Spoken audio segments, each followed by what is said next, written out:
देर लगती है इंसान की जवानी पे नाश करने वालों, जवानी जाने में वक्त कितना लगता है। ताकत पे इतराने वाला सोचे ताकत कितनी देर की है। हुस्न पे इतराने वाला सोचे हुस्न कितनी देर का है। आखिरकार सब फना तो होना ही। जिंदगी की क्या हैसियत, क्या औकात। इसीलिए तो कहते हैं ना, जिंदगी कायदे से गुजारो, अल्लाह ने दी है। अब आप शरीक हो और जुड़े, मोहब्बत से बोले सुभान अल्लाह। सर्दी अगर लग रही है तो मेरा ख्याल है कि अभी इतनी सर्दी नहीं है, फिर भी अगर लग रही है तो कोई बात नहीं, चादर से हाथ ना निकालो, लेकिन जबान जरूर अपनी आप जो है अल्लाह ताला की पाकी बयान करने में इस्तेमाल करो। जोरदार आवाज में कहें सुभान अल्लाह। जिंदगी इतने सलीके से गुजारी जाए, जिंदगी इतने सलीके से गुजारी जाए, जैसे चादर कोई कांटों से उतारी जाए। क्या परवरदिगारे आलम खालिक़े कायनात रब्बे लम यज़ल व ला यज़ाल का एहसान है। अल्लाह ताला ने जिंदगी अता फरमाई, सांसों का चलना बताता है। अल्लाह ताला हम पर कितना करीम, कितना रहम फरमाने वाला, किस दर्जा अल्लाह का प्यार। याद रखना अजीजा ने गिरामी उल कद्र परवरदिगारे आलम खालिक़े कायनात। इसका डिले बंद करना भैया, ये झं झं झं झं झं झं जो हो रही है बंद करो, सीधा सीधा करो। हेलो हेलो, ये टाइमिंग बढ़ाओ डिले की। हेलो हेलो हेलो, टाइमिंग जो है ना इसकी वो स्लो करो उसे। हेलो हेलो हेलो हेलो, हाँ हेलो, ठीक है। अब जरा मोहब्बत से बोलें सुभान अल्लाह। सुभान अल्लाह। समझ में आ रही है बात आपको? ताजदारे मदीना वाली ये कायनात मुस्तफा जाने रहमत के प्यारे दीवानों, अल्लाह ताला ने बड़ा करम फरमाया, परवरदिगार ने बेशुमार एहसान किए हम पर। ये जिंदगी अल्लाह ने अता फरमाई, ये सांसों का चलना बता रहा है, ये दिल की धड़कनें बता रही हैं। अल्लाह ताला का पता मिल जाएगा, अपने अंदर झांक कर देख लो, रब के करम और उसकी अताएं समझ में आ जाएंगी। अपने अंदर झांक कर देख लो जी, परवरदिगारे आलम ने कितने एहसान फरमाए, अल्लाह ताला ने कितना करम किया। अल्लाह ताला ने कुरान मजीद में बंदों को मिजाज दिया, फरमाया वफी अनफुसिकुम अफला तुबसिरून।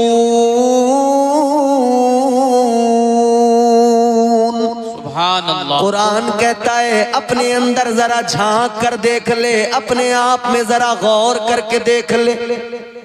ऐ अल्लाह के बंदे अपने ऊपर नजर डाल, अपने ऊपर नजर डाल, खुद को जरा देख ले, खुद को देख, तुझे समझ में आएगा अल्लाह ताला ने तुझे बनाया, उसकी कुदरत तुझे समझ में आएगी। अल्लाह ने तेरी आंखों में जो रोशनी अता फरमाई, दुनिया की सारी टेक्नोलॉजी दम तोड़ जाएगी, सारे डॉक्टर, सारा साइंस दम तोड़ देगा, मगर ऐसी रोशनी आंख में कोई नहीं डाल सकता।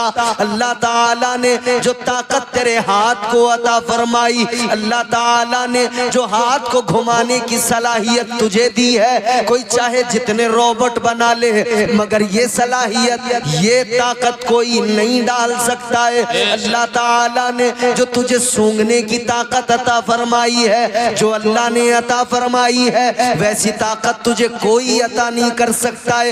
याद रखना इंसान अल्लाह ताला ने जैसा बना दिया, ये फकत उसका बनाना है। कायनात सारी मिलकर कोशिश कर ले, कोई दूसरा ऐसा बना नहीं सकते हैं जी। क्या बात, क्या बात। मजा नहीं आ रहा माइक में आपके, न जाने क्यों।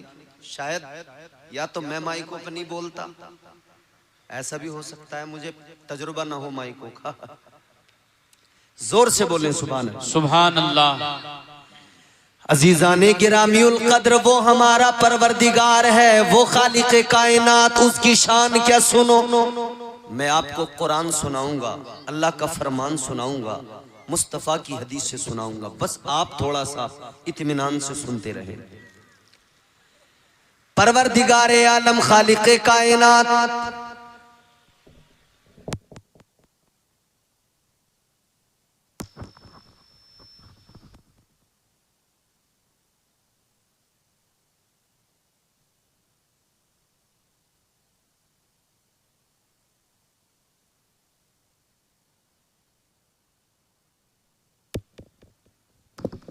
हेलो हेलो, अल्लाह फजल फरमाए। परवरदिगार इनके माइक में अब जो लगा है इसमें भी, पहले वाले में भी, अल्लाह बरकतें अता फरमाए। अब जरा जोर से कह दें सुभान अल्लाह। अल्लाह की शान पहले जरा सी आपको मैं बताऊं, फिर अपने उन्वान पर आपको लेकर चलूंगा। आज अल्लाह ताला ने हमें जमीन दी, घर दिया, मकान दिया, जो कुछ मिला अल्लाह ने अता किया। किसी के पास अगर 50 बीघा जमीन हो या 100 बीघा जमीन, वो उसको एक ज़ौम होता है कि मेरे पास बड़ी मिल्कियत है। जमीन हो तब ज़ौम है, मकान अच्छा बन जाए तब ज़ौम है, आदमी मगरूर होता है जी। अल्लाह ताला ने जमीन अता की, घर मकान अता किया, परवरदिगार ने कारोबार अता किया, आदमी को ज़ौम हो गया, इंसान मगरूर हो गया, कहने लगा मुझे बड़ी मिल्कियत मेरे पास है, बड़ी दौलत मेरे पास है, मैं बड़ी मिल्कियत का मालिक हूं। मगर सुनो अजीजो, असल मिल्कियत का मालिक तो परवरदिगार है। कुरान मजीद में अल्लाह ने ऐलान फरमाया, तबारकल्लज़ी बियदिहिल मुल्कु व हुवा अला कुल्ली शैइन कदीर। परवरदिगारे आलम ने ऐलान फरमाया, कुरान कहता है बड़ी बरकत वाली जात है परवरदिगार की, वही मुल्कों का मालिक, वही सारी कायनात का मालिक जी। परवरदिगारे आलम सारी कायनात का मालिक, वही हमारा खुदा, वही बादशाह, वही नवाजने वाला, वही अता करने वाला। उस परवरदिगार के बेशुमार एहसानात, मगर सबसे बड़ा एहसान ये कि अल्लाह ताला ने हमें अपने महबूब का उम्मती बना दिया। सबसे बड़ा एहसान ये, अल्लाह ताला ने हम गुनहगारों को अपना प्यारा महबूब अता फरमाया। अल्लाह अकबर, गौर कीजिए अजीजों, वो प्यारा महबूब अल्लाह ने अता फरमाया कि जिन्होंने सारी रातें अपनी रोते रोते उम्मत के गम में गुजार दी। अल्लाह अकबर कबीरा। मुस्तफा जाने रहमत के गुलामों, आज हमें जो कुछ मिला है अल्लाह ने अता किया है, मगर सदका मदीने वाले मुस्तफा का है।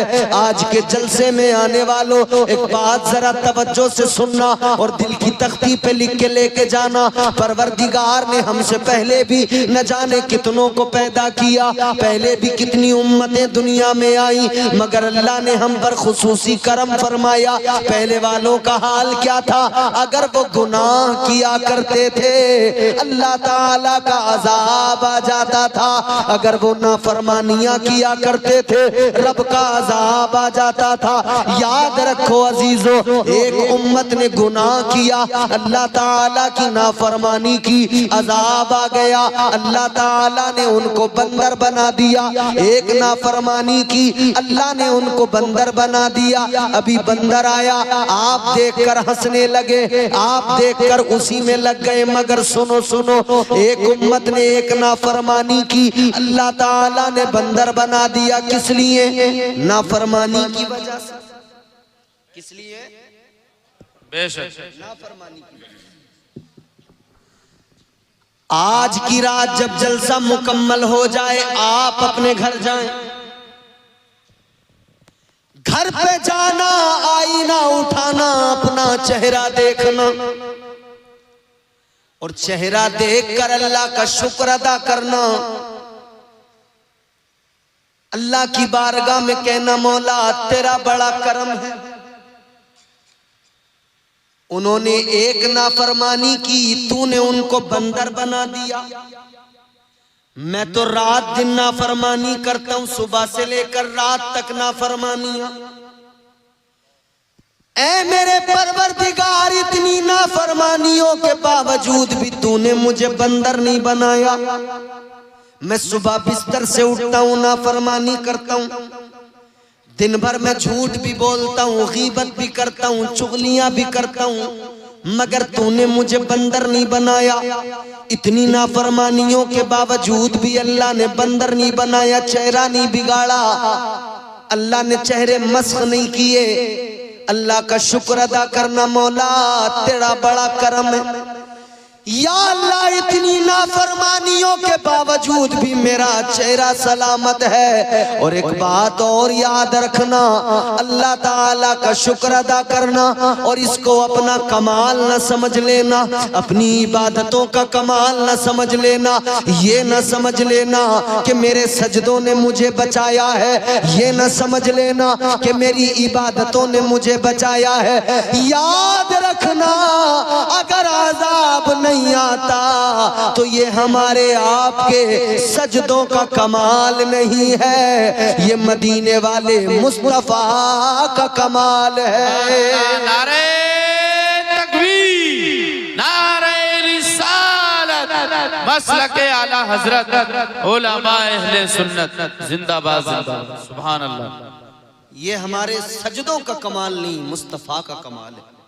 ये मुस्तफा का सदका है जो अल्लाह का अजाब नहीं आता। इस्लाम के मानने वालों, आज हम सारी दुनिया को कहते तो हैं, बताते तो हैं, फख्र के साथ हाथ उठा के हम कहते तो हैं, इस्लाम सबसे अच्छा मजहब, इस्लाम सबसे प्यारा मजहब। लेकिन जब अमल की बात आए तो हमारा हाल ये, हम इस मजहब मुहज्जब के उसूलों ज़वाबित को अपनाने को तैयार नहीं, इस्लाम के उसूलों पर अमल करने को तैयार नहीं। इस मजहब ने हम पर जो चीजें नाफिज की, मुस्तफा जाने रहमत के फरामीन के जरिए जो पैगामात हम तक पहुंचे, क्या है इस्लाम?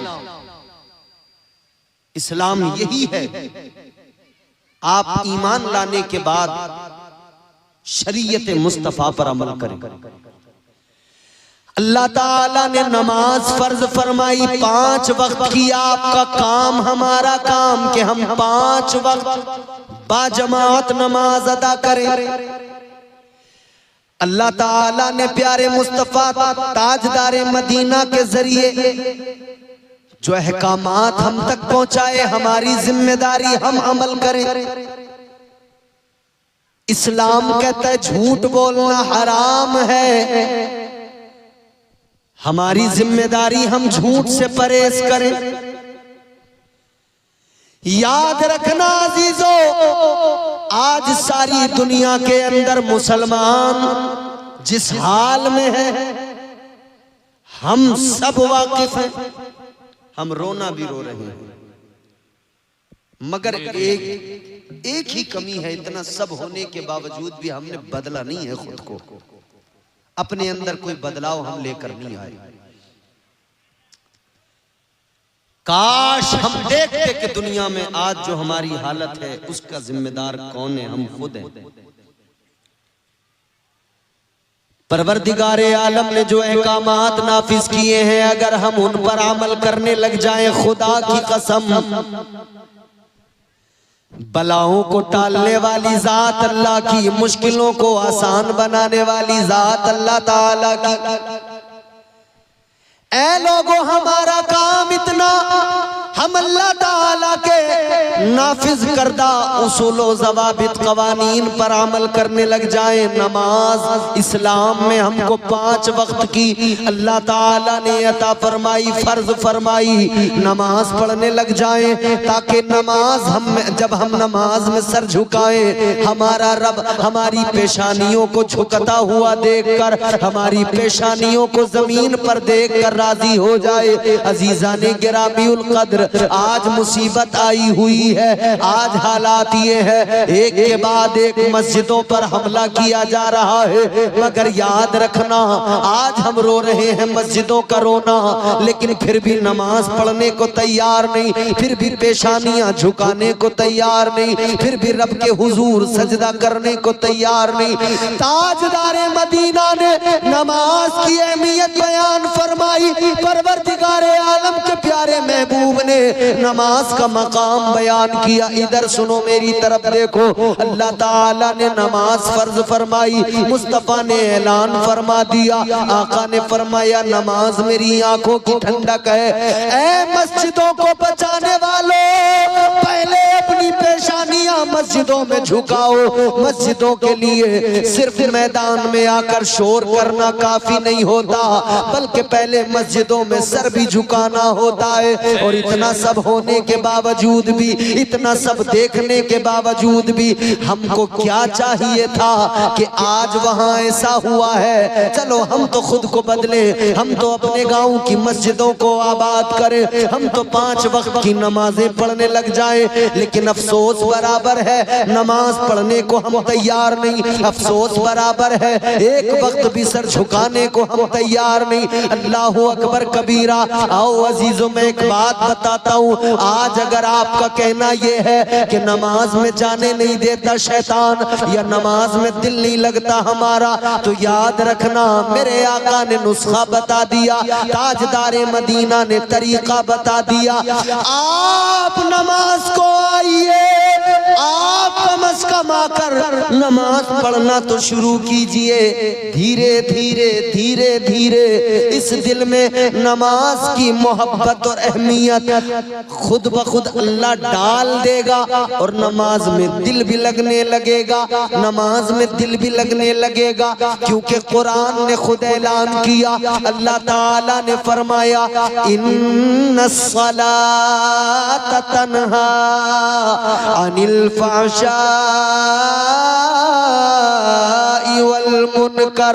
अल्लाह ने फरमाया, नमाज बेहयाइयों से, बुरी बातों से रोकती है। सुभान अल्लाह, सुभान। एक अकेली नमाज है, मगर रोकती है न जाने कितनी बुराइयों से। मजे की बात मैं आपको बताऊं,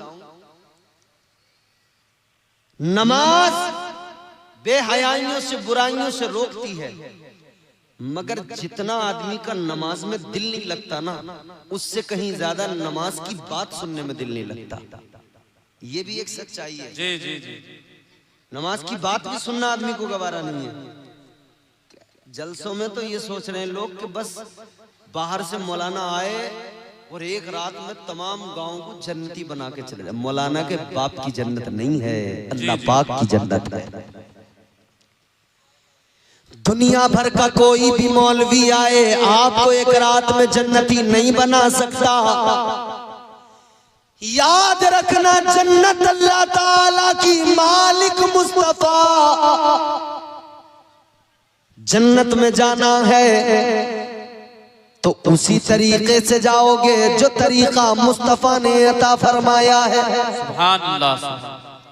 एक शख्स मेरे हुजूर की बारगाह में आया, आका की बारगाह में आया। एक शख्स कहने लगा, हुजूर कलमा तो पढ़ लूं, ईमान तो ले आऊंगा, मगर नमाज नहीं पढ़ूंगा। सुने, बहुत तवज्जो से सुने। इसका मतलब यह है कि नमाज वाकई इंसान की तबीयत पे उसे वक्ती तौर पर गिरा तो गुजरती है, मगर इसके फवाइद बड़े हैं। सुभान अल्लाह। और जब एक बार इंसान आदी हो जाए तो फिर उसका दिल भी नहीं लगता है बगैर नमाज के। नौजवानों, जलसा कराने वालों, मुबारकबाद है, मगर सुनो सुनो, जिस तरह से जलसे करा रहे हो इसी तरह से मस्जिदों में और जाने लगो, नमाजी और बन जाओ। खुदा की कसम, इधर तुम जलसे भी करा रहे हो और मस्जिदों में जाओगे, नमाज पढ़ोगे, खुदा की कसम तुम्हारी पेशानियों से सजदों का नूर नजर आएगा। सारी दुनिया जब नौजवान को, इस नमाजी को देखेगी, इसका खौफ दुनिया पे ऐसा होगा कोई आंख मिलाने वाला नहीं होगा।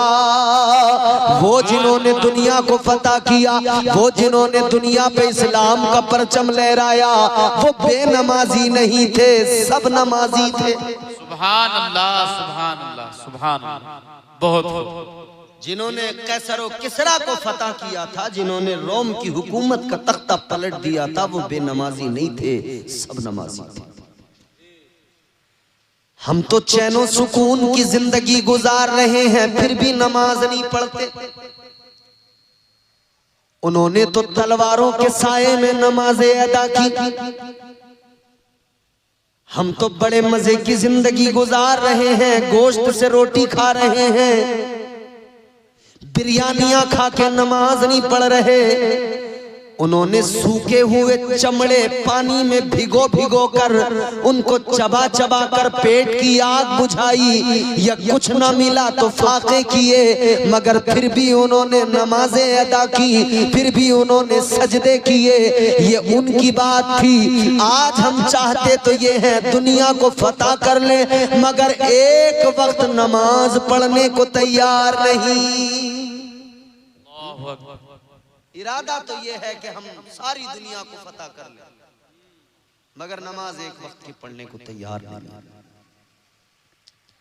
एक शख्स हुजूर की बारगाह में आया, कहने लगा हुजूर कलमा तो मैं पढ़ लूंगा मगर नमाज नहीं पढ़ूंगा, ईमान तो ले आऊंगा मगर नमाज नहीं पढ़ूंगा। आका ने फरमाया अच्छा नमाज नहीं पढ़ोगे? का नहीं पढ़ूंगा। तो हुजूर ने पता क्या फरमाया? हुजूर ने फरमाया चलो एक काम करो, तुम कलमा पढ़ो, बस 40 दिन नमाज पढ़ लो, उसके बाद में तुम्हारी मर्जी, मत पढ़ना। बोलो ना सुभान अल्लाह, सुभान अल्लाह, जोर से बोलो। कितने दिन आका ने फरमाया? बस 40 दिन नमाज पढ़ो, बस 40 दिन पढ़ लो। ताजदारे मदीना वाली ये कायनात मुस्तफा जाने रहमत ने फरमाया 40 दिन नमाज पढ़ लो, फिर तुम्हारी मर्जी, मत पढ़ना।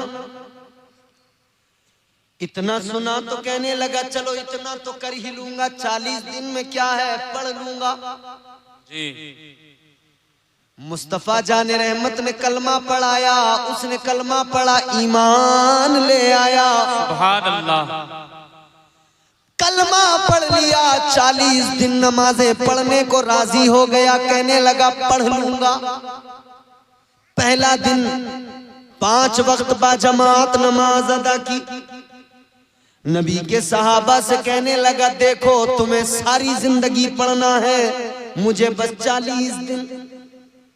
कहते आज पहला दिन है, आज के बाद में 39 दिन रह जाएंगे। दूसरा दिन आया, इसने नमाजें पढ़ी, कहते अब 38 दिन रह गए। दिन गिनता रहा, नमाजें पढ़ता रहा, दिन गिनता रहा, नमाजें पढ़ता रहा। जब वक्त गुजरता गया, वक्त गुजरता गया, दिन कम होते गए। जब 39 दिन होने को आए, सबसे कह रहा था अब बस देखो मेरी छुट्टी होने वाली है, तुम पढ़ते रहना सारी जिंदगी भर नमाजें, मेरा काम खत्म, 40 दिन हो जाएंगे छुट्टी। आखिरी दिन आ गया, 40वां दिन। नमाज पढ़ने आया मस्जिद के अंदर। आखिरी दिन आया, फजर पढ़ी, जोहर पढ़ी, मगरिब, ईशा। जब ईशा की नमाज पढ़ने आया, आखिरी नमाज, इसे लग रहा था ये मेरी आखिरी नमाज है। नमाज ईशा अदा की। नमाज ईशा पढ़ने के बाद में घर जाने लगा, सबसे मुलाकात करता है, साहबा से कहता है चलो अब तुम पढ़ते रहना, हमारा हो गया काम। मगर मेरे अजीजों, जब नमाज पढ़ के ये चला गया, सारे सहाबा चले गए, दिन आ गया 41वां, फजर का वक्त हुआ। फजर का वक्त हुआ, नमाजी जब मस्जिद की तरफ आए, मेरे मुस्तफा के सहाबा जब मस्जिद की तरफ आए, ताजदारे मदीना के सहाबा ने देखा, जो आदमी रात कह रहा था मेरी छुट्टी, कल से नहीं पढ़ूंगा, आज फजर की नमाज में सबसे पहले आके मस्जिद में बैठ गया। नारे तकबीर, नारे रिसालत, इस्लाहे मुअशरा कॉन्फ्रेंस जिंदाबाद, सुभान अल्लाह। 41वें दिन सबसे पहले मस्जिद में आ गए। वाह वाह। साहबा ने आकर देखा, ये तो मना कर रहा था, अब नमाज नहीं पढ़ूंगा, मस्जिद में कैसे आया? मेरे मुस्तफा जाने रहमत के प्यारे दीवानों, गौर करो, 41वां दिन है, सबसे पहले मस्जिद में आ गया, मस्जिद में बैठ गया। नमाज के लिए जब सबसे पहले आया, देखा तो साहबा ने मालूम किया, तू तो रात तक कहता था अब नमाज नहीं पढ़ूंगा, रात तक कहता था सुबह से मेरी छुट्टी, क्या हुआ जो तू नमाज पढ़ने मस्जिद में सुबह सुबह चला आया, सबसे पहले फजर की नमाज में आ गया? कहने लगा, रात तक तो मैं भी यही सोच रहा था, अब मुझे नमाज पढ़ने की जरूरत नहीं है, अब मेरा काम हो गया, वादे के मुताबिक 40 दिन मैंने नमाज पढ़ ली, अब मुझे नमाज पढ़ने की जरूरत नहीं, अब मुझे सजदे करने की जरूरत नहीं, अब मुझे बंदगी की जरूरत नहीं। कहने लगा, मगर जब मैं रात जाकर बिस्तर पे सोया, जब मैं रात जाकर बिस्तर पे लेटा, कहता है मुझे सारी रात नींद नहीं आई, करवटें बदलता रहा, मेरे दिल में एक हलचल सी पैदा हो गई, मेरा दिल मुझसे कहने लगा, तू नमाज पढ़ने नहीं जाएगा,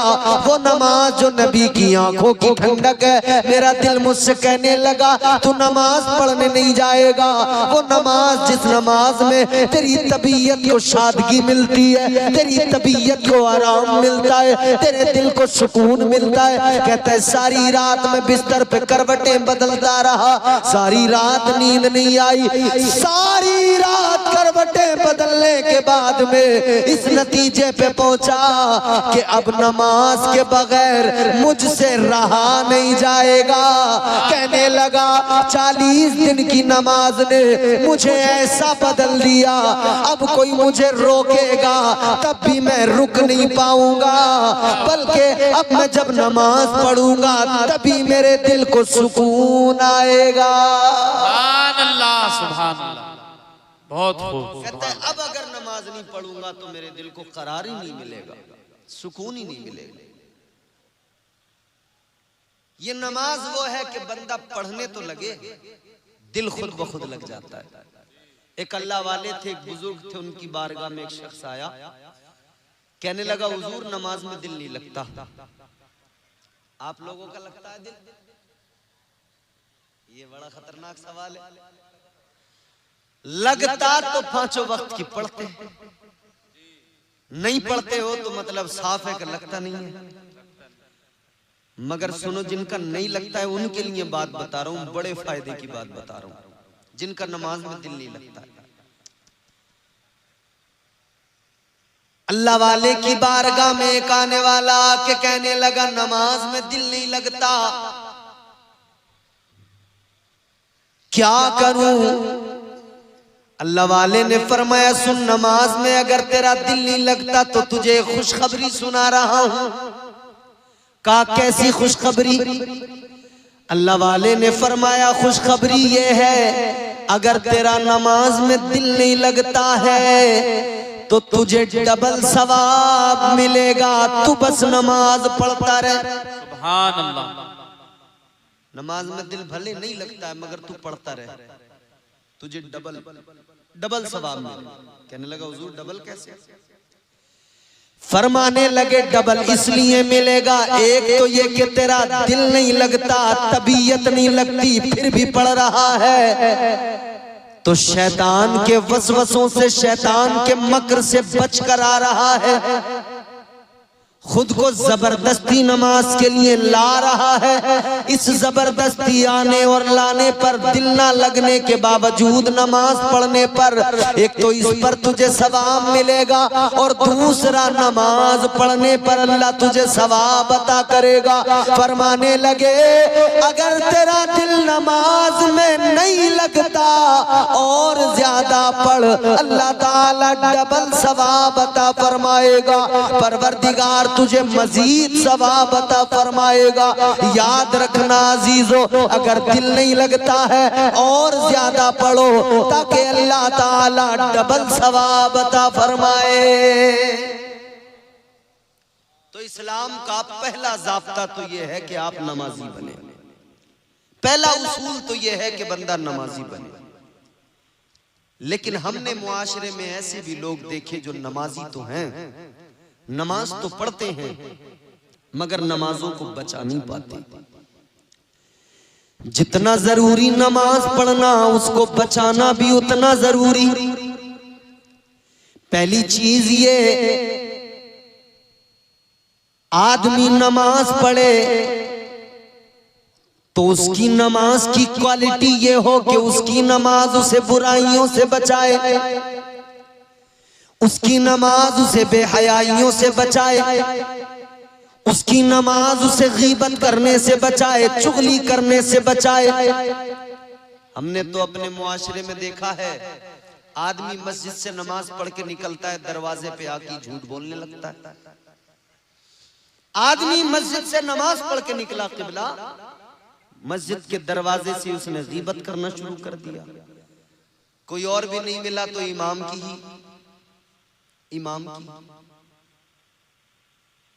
याद रखना, नमाज पढ़ना फर्ज है, नमाज को बचाना भी जरूरी। नहीं बचा सके तो क्या, कबूल करना न करना परवरदिगार का काम है, अमल करना हमारा काम। इस्लाम ये कि हम ईमान लाने के बाद में शरीयत पर अमल करें, ईमान लाने के बाद में नमाजें पढ़ें, इबादत करें, बंदगी करें, अल्लाह से डरें। अगर ज़कात फर्ज है तो ज़कात दें, अगर इस्तिताअत रखते हैं तो हज अगर फर्ज है हज करने जाएं। नमाज, रोजा, हज, ज़कात ये फराइज है। इस्लाम को मानने वालों, इस्लाम पर अमल करने वालों, इस्लाम के उसूल और ज़वाबित दिए हैं। लेकिन हमने कितने लोग ऐसे भी देखे कि वो नमाज भी पढ़ रहे हैं, रोजे भी रख रहे हैं, हज भी करके आए हैं, मगर हज करने के बावजूद भी झूठ बराबर है, नमाज पढ़ने के बावजूद भी झूठ बराबर है, तमाम नेक अमल करने के बावजूद भी गीबत कर रहे हैं, चुगलियां कर रहे हैं। जानते हो इस सब का असल रीजन क्या है? वजह यह है मेरे अजीजों, आज हमारे आमाल में दिखावा है, रियाकारी है, खुलूस नहीं है। इबादतों में खुलूस होना चाहिए, दिखावा ना हो, रियाकारी ना हो।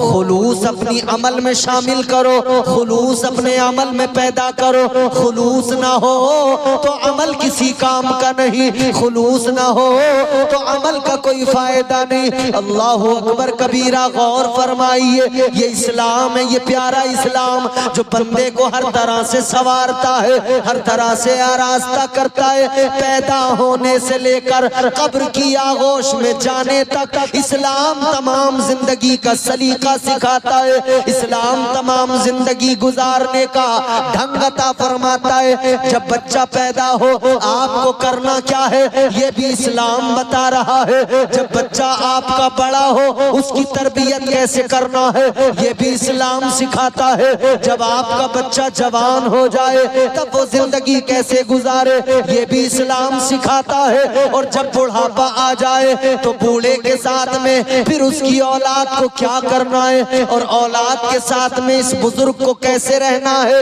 ये भी इस्लाम सिखाता है। फिर इस्लाम ये भी सिखाता है कि जब बंदा कब्र में जाए तो कब्र में कैसे उतारना है, कब्र में उतारने का तरीका क्या है, कब्र में रखने के बाद की मंजिलें क्या है, आगे मुनकर नकीर आएंगे, आगे के मामलात क्या है, सब कुछ मेरे आका ने बयान फरमा दिया, सब कुछ मेरे आका ने उम्मत को सिखा दिया।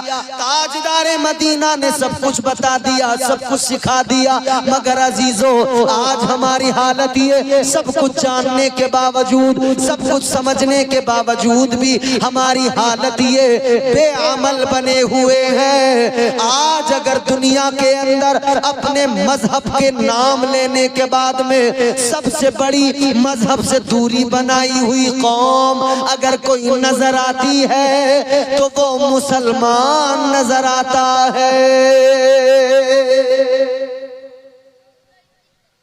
मुसलमान मजहब का नाम तो बराबर लेगा मगर मजहब से बिल्कुल दूर नजर आता है। ये मजहब से दूरी नहीं है तो क्या है कि आज हमारी हालत ये है। मजहब से दूरी नहीं तो क्या है कि ना हम शक्ल से पहचाने जाते हैं न लिबास से पहचाने जाते हैं। जबकि आपको इशारा करके तो लोग यहां तक कह देते हैं कि कपड़ों से पहचानो, मगर हमारे लोग, बड़ी अजीब बात है, हमें कल्चर जो है ना वो अमेरिका का पसंद आता है, यूरोप का पसंद आता है। हमें नसीहत के लिए तो इस्लाम और अमल के लिए हमें दूसरे कल्चर पसंद है, अमल के मामले में दूसरे कल्चर पसंद।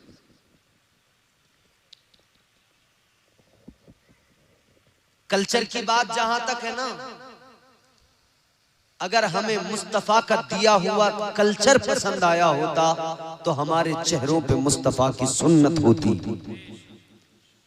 अगर हमें कल्चर मुस्तफा का पसंद आया होता तो हमने अपनी तरबियत ऐसे, अपनी बच्चों की तरबियत ऐसे की होती जैसे मेरे मुस्तफा ने हसनैन करीमैन की तरबियत की। हमने अपने बच्चों की तरबियत कैसे की? हमारे बच्चे बिगड़ते गए, हम नजरअंदाज करते गए। हमारे बच्चे गालियां देते गए, हम नजरअंदाज करते गए। हमारे बच्चे रात दिन बेहयाइयों में मुलव्विस रहे, हम नजरअंदाज करते रहे। हमारी कौम की बेटियां बेपर्दा हुई, हमने अपनी आंखों को मूंद लिया। याद रखना, इकबाल ने कहा कि मोहम्मद से वफा तूने तो हम तेरे हैं, ये जहां चीज है क्या लोहो कलम तेरे हैं। सरकारे मदीना ताजदारे दो आलम मुस्तफा जाने रहमत सल्लल्लाहु ताला अलैहि वसल्लम से वफा कीजिए। मुस्तफा जाने रहमत से वफा करने का मतलब ये नहीं कि हम दाढ़ियां मुंडाएं फिर अपने आप को नबी का वफादार कहें। हम झूठ बोले फिर अपने आप को नबी का वफादार कहें। शराबे पिए फिर अपने आप को नबी का वफादार कहें। जुआ खेले फिर अपने आप को नबी का वफादार कहें। गालियां जबानों पर हो फिर अपने आप को नबी का वफादार कहें। और फिर हम कहते हैं हमारी दुआएं कबूल नहीं हो रही हैं, हमारे साथ बड़ी परेशानियां हैं, बड़ी दिक्कतें हैं, बड़े मसाइल हैं। आज हमारा शिकवा ये हमारी दुआएं कबूल नहीं हो रही हैं, शिकवा है ना। लेकिन ये देखा कि हमने अपनी जबान को गालियों से गंदा किया, हमने अपनी जबान को झूठ से गंदा किया, हमने अपनी जबान को चुगली और गीबत से गंदा किया। जबान को पाक कीजिए अपनी, झूठ, गीबत, चुगली, बदकारियों से बचिए, फिर दुआ मांगिए, फिर देखिए अल्लाह ताला दुआ कबूल करता है या नहीं करता है। अच्छा, हम एक तरफ दुआ कर रहे हैं, या अल्लाह कोई उमर जैसा आदिल भेज दे। मुसलमानों की हालत बड़ी नाजुक है। हम दुआ कर रहे हैं, या अल्लाह कोई सलाहुद्दीन अय्यूबी पैदा कर दे। शेखपुरा वालों, एक जुमला सुनो, बेपर्दा औरतों की गोद में सलाहुद्दीन अय्यूबी पैदा नहीं होते। बेपर्दा और आवारा मिजाज औरतों की आगोश में उमर जैसा आदिल पैदा नहीं होता, हुसैन जैसा शहीद आजम पैदा नहीं होता। उसके लिए माँ हजरत फातिमा जैसी चाहिए, उसके लिए माँ वो चाहिए जो पाक दामन हो, पाकीज़ा हो, जो रातों को जागकर सजदे करने वाली, अपने रब को मनाने वाली हो। माँ भी ऐसी चाहिए, तब वो पैदा होंगे। आज हमारी माएं जैसी हमारी मुआशरे की औरतें, वैसे बच्चे। जब औरतें नाच रही हैं तो बच्चा भी पैदा होती नाच रहा है। जब औरतों की जबान अच्छी नहीं, गालियां हैं जबान पर, तो पैदा होने के बाद जैसे उसने बोलना सीखा, सबसे पहले उसने भी साथ साथ ये सीखा। जहां अम्मा अब्बा ये चीज, ये अल्फाज सीखे, तो अम्मा अब्बा को गालियां देते सुना, तो फिर उसने भी गालियां सीख ली।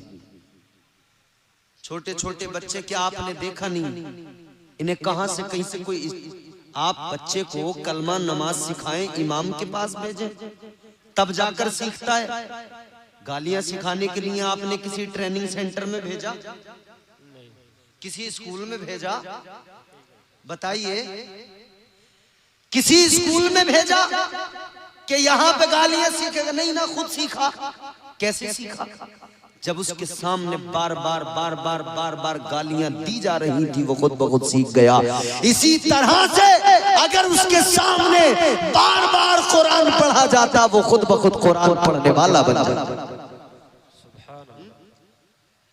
अगर उसके सामने उसकी माँ नमाज पढ़ती, बाप नमाज पढ़ता, वो देखता, उसकी आंखें बार बार उस मंजर को देखती, वो भी मुसल्ला बिछा के नमाज पढ़ने वाला नमाजी बन जाता। हम बच्चों को जो कहते हैं ना कि हमारे साहब नौजवान बिगड़ गए, नौजवान बिगड़ गए, नौजवान नहीं बिगड़े, पहले हमारे बुढ़े बिगड़े तब नौजवान बिगड़े। बुरा ना माने मेरी बात, पहले हमारे बुजुर्ग बिगड़े तब नौजवान बिगड़े, क्योंकि इन बुजुर्गों ने जब इनके सामने गालियां दी, ये कभी बच्चे थे, ये बचपन से जब बड़ों की गालियां सुनते आए तो इनकी जबानों पर भी गालियां आ गई। जब बड़ों से इन्होंने बचपन से देखा कि हमारे जो बड़े थे आज बुजुर्ग हुए हैं, कल जब हमने इन्हें देखा था ये डांस करते थे, तो फिर नौजवान भी वही सीखा है डांस करना। कल जो करते देखा था, आज का नौजवान वही कर रहा है। याद रखना मेरे अजीजों, जिम्मेदारी हमारी है, हम कैसे तरबियत करते हैं अपने बच्चों की, जिम्मेदारी हमारी है। जैसे हमने जरूरी समझा है कि बच्चे के लिए जमीन खरीदना है, जैसे हमने जरूरी समझा है बच्चों के लिए मकान बनाना है, जैसे हमने जरूरी समझा है बच्चों की शादियां करना है, जैसे हमने जरूरी समझा है बच्चों के लिए अच्छे इंतजामात करने हैं, जैसे हमने जरूरी समझा है इन सारी चीजों को, वैसे ही काश हमने जरूरी समझा होता कि बच्चों की तरबियत अच्छा करना है, हमने समझा होता अपने बच्चों को काबिल बनाना है, हमने समझा होता बच्चों को बुरे माहौल से बचाना है, बच्चों को गंदे माहौल से बचाना है, हमने अपने ऊपर लाजिम कर लिया होता हम अपने बच्चों को कुरान का कारी बनाएंगे, हम अपने बच्चे को दीन का इल्म देंगे, हम अपने बच्चे को मुस्तफा की शरीयत से वाकिफ कराएंगे, ताकि हमारा बच्चा कल बड़ा होकर डांसर ना बने, बल्कि ये मुस्तफा का आशिक बने और ये झूमे तो किसी दुनिया के बेहया और बदतमीज किसी सिंगर के गाने पे नहीं, बल्कि ये झूमे तो मुस्तफा की नातों को सुनकर झूमता नजर आए, मुस्तफा जाने रहमत के नगमे सुनकर झूमता नजर आए और कुरान की आयतों को सुनकर झूमता नजर आए। नारे तकबीर, नारे रिसालत, मसलके आला हजरत मौलाना इम्तियाज साहब क़िबला, नारे तकबीर। तरबियत करना हमारी जिम्मेदारी, ईमानदारी के साथ खुद फैसला करें। बात को खत्म करते हैं। एक बात और मैं आपको बताऊं, मैं किसी की बुराई, किसी के बारे में कुछ बोलना नहीं चाहता कभी भी। मैं चाहता हूं सब मुझसे खुश रहें, मगर माजरत के साथ एक बात जरूर कहता हूं, होता है कभी कभी वैसे तो गड़बड़ हो ही जाती है, लेकिन फिर भी शायद मैं ये तो नहीं कहता कि साहब सब कुछ अच्छा ही है, मगर एक चीज जरूर आपकी मेरी मनपसंद नहीं थी, वो ये माइक था आपका, जिसने मुझे पूरी बोलने ही नहीं दिया। मैं आपकी माइक की बुराई नहीं कर रहा, मशीन अच्छी है, शायद कि आज की सेटिंग आपसे नहीं हो पाई हो, वल्लाहु आलम, लेकिन हाँ बोलने नहीं दिया माइक ने। जब मुझे खुद को सुन के अच्छा नहीं लग रहा तो मैं समझ सकता हूँ कि आपको भी सुन के ज्यादा कुछ खास लग नहीं रहा होगा, मुझे ऐसा लग रहा है, बढ़िया लग रहा है, क्योंकि मैं रोज तकरीरें करता हूँ, मुझे खुद को सुन के भी लगता है कि हाँ मुझे समझ में आ रहा है। अभी जब मेरी बात मुझे समझ में ना आए तो तुम्हें कहाँ से समझ में आ सकती है? मगर खैर, अल्लाह ताला बेहतर फरमाए, इनके काम में बरकतें अता फरमाए। और कोशिश करें हमेशा कि खतीब के लिए जिस तरह का जो खतीब हो उसके लिए वैसा आप सेटिंग करें, तरन्नुम वाले खतीब के लिए उसके लिहाज से सेटिंग की जाए, और जो आम तौर पे बोलने वाले खतीब हैं उनके लिए उनके हिसाब से आप सेटिंग करें। बिल्कुल सादा बजा दे, खुश्क बजाने को मतलब नहीं, वो तो बोलते चले जाएंगे, लेकिन तरन्नुम में जैसे नात पढ़ने वाला नात के लिए तरन्नुम में उस आपसे माइक का मुतालबा करता है, वैसी तरन्नुम से बोलने वाले खतीब को भी जरा सा आपसे मुतालबा होता है कि माइक की खुश्की दूर हो। मगर खैर, अब मेरी आखिरी बात आप सुने, अल्लाह ताला फिर भी बड़ा करीम है। हम सब इतने गुनाहगार हैं, इतनी तमाम हमारे अंदर खराबियां हैं, हम शराबी भी हैं, हम जुआरी भी हैं, हम बदकारियों में भी हैं, हम कितनी बुराइयों में मुलव्वस हैं, मगर फिर भी अल्लाह ताला हम पर कितनी करम फरमाता है। वो नवाजने पे आए तो नवाज दे जमाना, वो नवाजने पे तो नवाज दे जमाना, वो करीम ही जो ठहरा तो करम का क्या ठिकाना। फिर भी परवरदिगार इतने करम फरमाता, इतना सब हमारे अंदर खराबियां, फिर भी अल्लाह ताला अजाब नाजिल नहीं फरमाता। इतनी सब खराबियां हमारे अंदर होने के बावजूद भी अल्लाह ताला के हम पर एहसान देखो, अल्लाह अकबर कबीरा। आखिरी बात आपको बताता हूँ, अल्लाह का करम देख लो, अल्लाह की अताएं देख लो, अल्लाह ताला कितना बड़ा करीम है, कितना बड़ा फजल फरमाने वाला है। कल मैदान महशर का मंजर आप निगाहों के सामने रखिए, नफसी नफसी का आलम है, परवरदिगार की रहमतें बंदे को बख्शने के लिए मुंतजिर है, बहाने तलाश कर रही है। अल्लाह अकबर कबीरा। कल मैदान महशर में एक इंसान होगा, परवरदिगार आलम की अदालत में खड़ा होगा, अल्लाह की बारगाह में, अल्लाह की अदालत में खड़ा होगा।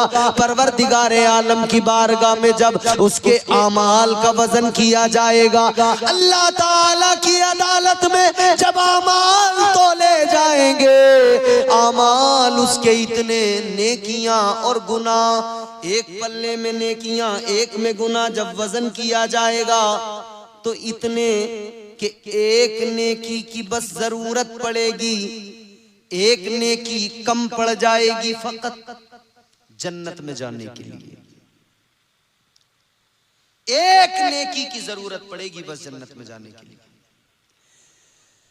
दोनों पल्ले बराबर हैं, एक नेकी आ जाए काम बन जाए, एक नेकी मिल जाए परवाने जन्नत मिल जाए। जल्दी सुनो, ये परेशान होगा, सोचेगा एक नेकी कम पड़ गई, काश मैंने कोई एक अमल ऐसा कर लिया होता दुनिया में कि ये एक नेकी की कमी भी पूरी हो जाती और मैं जन्नत का हकदार बन जाता।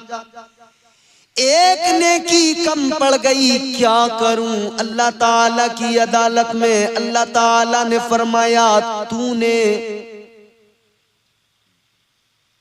तुझ पे मैंने बड़े करम फरमाए, बहुत फजल फरमाया, मगर सुन ले, आज एक नेकी तुझे कम पड़ गई तो तेरा रब तुझे एक मौका दे रहा है। मैदान महशर में भी अल्लाह ताला ने एक मौका दिया, फरमाया जा एक नेकी किसी से मांग ले, एक नेकी किसी से ले आ, तू एक नेकी लाएगा तेरा रब तुझे जन्नती बना देगा।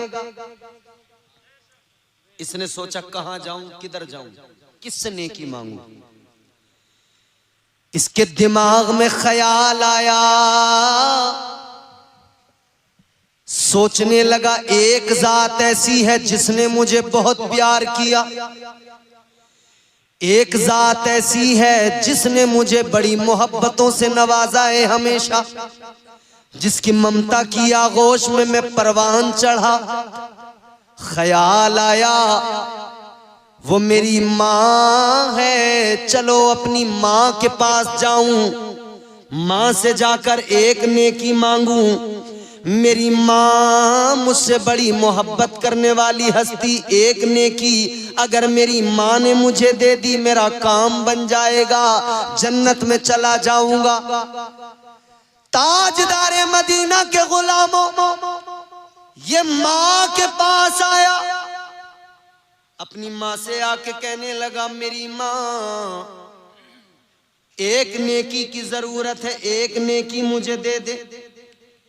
माँ ने कहा, बेटा ये दुनिया नहीं है, ये महशर का मैदान है, यहाँ एक एक नेकी की अहमियत है। माँ ने कहा, बेटा ये दुनिया नहीं है, तेरे लिए दुनिया में मैंने बहुत कुछ किया, इतना किया कि अपनी जिंदगी भूल गई तेरी जिंदगी बनाने की खातिर। खुद को मैंने फरामोश कर दिया तेरी परवरिश की खातिर। कहती है, बेटा उधर जो करना था सब कर दिया, इधर मुझसे कोई उम्मीद न लगा, वापस चला जा। इधर मुझे अपनी फिक्र लगी है, अपने बारे में सोच रही हूँ, किसी तरह मेरी बख्शिश हो जाए, मेरा काम बन जाए। माँ ने इनकार किया, ये मायूस होकर आगे बढ़ा, सोचा किधर जाऊं, तो ख्याल आया एक जात और है जिसने जवानी से बुढ़ापे तक फिक्र की है, तो मेरी फिक्र की है, सब कुछ किया है मेरे लिए। ख्याल आया मेरा बाप भी तो मुझसे बड़ा प्यार करता था, मेरे बाप ने उंगली पकड़ के चलना सिखाया था, मेरे बाप ने तालीम से मुझे आरास्ता किया था, मेरे बाप ने मेरे लिए प्रॉपर्टी बनाई थी, मेरे बाप ने मेरे लिए मकान बनाया था, मेरे बाप ने मेरे लिए जमीन खरीदी थी, मेरे बाप ने मेरे लिए अच्छी शादी मेरी करके मेरे लिए अच्छी बीवी का इंतजाम किया था, मेरे बाप ने सब कुछ किया था। चलो बाप के पास चलता हूँ, शायद मेरा काम बन जाए। अपने वालिद के पास मैदान में शरीय इंसान गया, जाकर कहने लगा, अब्बा एक नेकी कम पड़ गई, आज एक काम मेरा कर दो, एक नेकी दे दो। आप मुझे एक नेकी दोगे, अल्लाह मुझे परवाने जन्नत अता फरमा देगा। इसने एक नेकी मांगी, मगर सुनो, बाप ने भी इनकार कर दिया, जा चला जा, मुझे अपनी फिक्र है। माँ ने मना कर दिया, बाप ने मना कर दिया, भाई के पास गया उसने मना किया, बहन ने मना किया, रिश्तेदारों ने मना किया। कल किसी से ना सुनेंगे उससे पहले आज कुरान ने समझा दिया, कुरान पढ़कर समझ लो, अल्लाह ने आज मिजाज दे दिया, कल किसी से महशर में उम्मीद ना लगाना। कुरान क्या कहता है? अल्लाह ताला ने फरमाया, यौम यफिर्रुल मर्उ मिन अखीही व उम्मिही व अबीही व साहिबतिही व बनीही। कुरान कहता है कोई उधर काम में ना आएगा, न तेरा माँ, न तेरी माँ, न बाप, न भाई, न बहन, न बीवी, न कोई रिश्तेदार, कुछ नहीं। अलगरज ये जब मायूस हुआ, किसी ने नेकी नहीं दी, तो इसको ख्याल आया कि शायद अब बात बनने वाली नहीं है। कहता है अब तो मुझे दोज़ख में जाना ही है, क्योंकि नेकी नहीं मिली तो जन्नत में कैसे जाऊंगा। ख्याल आया अब काम नहीं बनेगा, तो खुद ही सर झुकाया, शर्मिंदा हुआ, मायूस हुआ और दोज़ख की तरफ चल पड़ा। जब ये चला, रास्ते में इसे एक और मिला। उसने इसके चेहरे को देखा, कहा क्या हुआ, बड़ा गमगीन है। कहने लगा गम क्यों ना हो मुझे, परेशान क्यों ना हो जाऊं मैं। एक नेकी कम पड़ गई, एक नेकी फकत, जिसकी वजह से मैं जन्नत में जाने से रुक गया। उसने कहा एक कम पड़ी है ना, इसका मतलब नेकियां तो इतनी हैं तेरे पास कि एक और हो तो तू जन्नत में चला जाए। हैं तेरे पास नेकियां, बस एक कम पड़ी है। वो कहने लगा तू इतना मायूस है, मेरी हालत देख, मेरे पास क्या है, सिर्फ गुनाह, सिर्फ गुनाह, कोई नेकी ही नहीं है। कहा मतलब, कहा बस एक नेकी मेरे पास है। तुझे एक कम है, मेरे पास ले दे के एक ही नेकी है। कहने लगा चल तू बड़ा मायूस है, एक नेकी से मैं तो जन्नत में जाने वाला हूं नहीं, मगर तेरा काम जरूर बन जाएगा, तू तो जरूर जन्नत में चला जाएगा। कहने लगा मेरा तो एक नेकी से काम नहीं बनने वाला, तू एक नेकी मेरी ले जा, जा तू मायूस ना हो, जन्नत में चला जा। ये बड़ा खुश हुआ, नेकी ली, अल्लाह की अदालत में आया, मीज़ान पर लाकर नेकी को रखा। नेकी रखी तो इसका पल्ला भारी हो गया। अल्लाह ने फरमाया तू नेकी ले आया, अब तुझे जन्नत का हकदार बनाया जा रहा है, जा जन्नत में चला जा। आखिरी जुमले सुनो और इसी पर आप इस जुमले को अपने दिल दिमाग में महफूज कर लो। रब की रहमतें बहाने तलाश करती हैं, मगर पहले जरा अपना मुहासबा कर लो। मगर अल्लाह ताला कितना बड़ा करीम है ना, कितना बड़ा प्यार करने वाला, उससे ज्यादा कौन हमें मोहब्बत कर सकता है। इधर ये नेकी लेके आया, अल्लाह ने फरमाया तू जन्नत का हकदार, चला जा। ये जन्नत की तरफ चला, अभी काम बना है, बड़ा खुश हुआ है, अब ये जन्नत की तरफ चला है। अल्लाह ताला ने फरमाया जरा रुक जा। डर गया, घबरा गया, जैसे तैसे काम बना, जा रहा हूं जन्नत में। अल्लाह ताला ने फिर रोक लिया, पता नहीं क्या होगा। परवरदिगारे आलम ने फरमाया जाते जाते एक बात बता कर जा, ये जो नेकी तू लेकर आया किसने तुझे दी, कहां से लेकर आया। मैदान महशर में नफ्सी नफ्सी का आलम है, मगर तुझे ऐसे माहौल में किसी ने नेकी दी है, कौन है वो, किसने दी, कहां से लाया। अब इसने सारा माजरा सुनाया, या अल्लाह फला आदमी मिला उसने दी। अल्लाह ताला ने फरमाया एक काम कर, जन्नत में तो तू जाएगा, मगर जाने से पहले उसे जरा लेकर आ जिसने तुझे एक नेकी दी, उसे जरा बुला कर ला। ये दौड़ के गया, कहने लगा उसको जाकर मिला, उससे जाकर कहने लगा चल तुझे रब की अदालत में जाना है, अल्लाह ने बुलाया है, चल परवरदिगारे आलम ने बुलाया है। इसने जैसे ही कहा वो साथ आया रब की अदालत में। परवरदिगार ने फरमाया तूने इसको नेकी दी, या अल्लाह मैंने दी।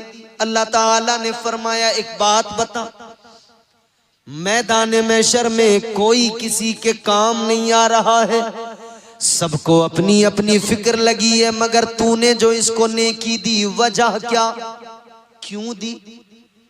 कहने लगा या अल्लाह एक ही नेकी थी मेरे पास, मैंने सोचा मेरा तो कुछ नहीं होने वाला, चलो मेरी नेकी से यही जन्नत में चला जाए। परवरदिगार ने फरमाया मैदान महशर में तूने इसे एक नेकी देकर सखावत का मुजाहिरा किया, सखावत तूने दिखाई। अल्लाह ने फरमाया अब जरा ये बता सबसे बड़ा सखी कौन है। सबसे बड़ा सखी कौन? ये कहने लगा या अल्लाह सबसे बड़ा सखी तो तू है, तुझसे बड़ा सखी तो कोई नहीं। ऐ मेरे परवरदिगार तुझसे बड़ा कायनात में सखी कोई नहीं। अल्लाह ने फरमाया तो सुन ले, जब सबसे बड़ा सखी मुझे मानता है तो सुन ले, तेरी सखावत ये कि तूने एक नेकी देकर इसे जन्नती बनाया, और तेरे रब की सखावत ये कि तेरा रब तेरी इसी अदा पर तुझे जन्नती बना रहा है।